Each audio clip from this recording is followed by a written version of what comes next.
स्वागत है आप सभी का अपना चैनल निजाम इंग्लिश क्लासेस में। आज के इस वीडियो में हम लोग पुल ऑफ का प्रयोग करना सीखेंगे। यानी कि पुल ऑफ का मतलब होता है किसी भी कार्य को अंजाम देना। यानी कि जब कभी भी हम लोगों को सेंटेंस में कोई काम को अंजाम देने की बात हम लोग करें तो वहां पे हम लोग पुल ऑफ का प्रयोग करते हैं। यानी कि बहुत बार हम लोग अपने सेंटेंस में ऐसे बोलते हैं कि वे लोग इस काम का अंजाम दिए हैं,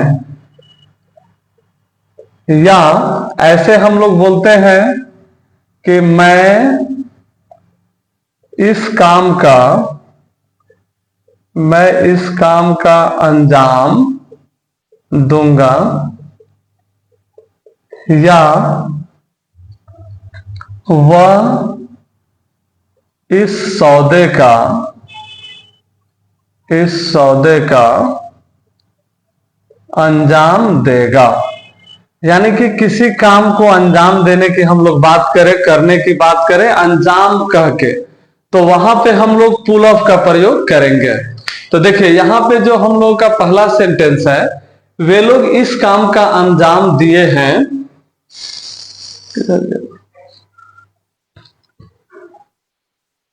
तो देखिए यहां पे जो हमारा पहला सेंटेंस है, वे लोग इस काम का अंजाम दिए हैं, तो ये जो हमारा सेंटेंस है प्रेजेंट परफेक्ट टेंस का है। तो इसके लिए हम लोगों को पता है कि हैव या हैज के साथ V3 का प्रयोग होगा, क्योंकि इसके लास्ट में या है, ई है, चुका है, चुकी है की मात्रा आ रहा है, यानी कि काम का अंजाम हो चुका है। तो इसके लिए सबसे पहले हम लोग सब्जेक्ट को लिखेंगे, जैसे वे लोग, दे हैव। अब क्या लिखना है? अंजाम देना। तो अंजाम देना क्या था? पुल ऑफ। तो यहां पे पुल का V3 हो जाएगा pulled. They have pulled off. अब किस चीज का अंजाम? तो इस काम का। तो they have pulled off this work. फिर इसी तरह से है मैं इस काम का अंजाम दूंगा। तो मैं इस काम का अंजाम दूंगा, तो यहां पे हमारा गी आ रहा है, तो ये हमारा सिंपल फ्यूचर टेंस का है। तो इसमें हम लोग शैल या विल का प्रयोग करेंगे। तो हम लोग को मालूम है कि इंग्लिश स्पोकन के लिए हर जगह पे हम लोग विल का प्रयोग कर सकते हैं। तो इसके लिए हो जाएगा I will pull off this work.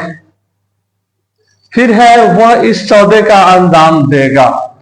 तो फिर हम लोग लिखेंगे he will pull off this deal। तो इस प्रकार से जब कभी भी हम लोगों को सेंटेंस में किसी काम को अंजाम देने की बात हो तो वहां पे हम लोग पुल ऑफ का प्रयोग करेंगे।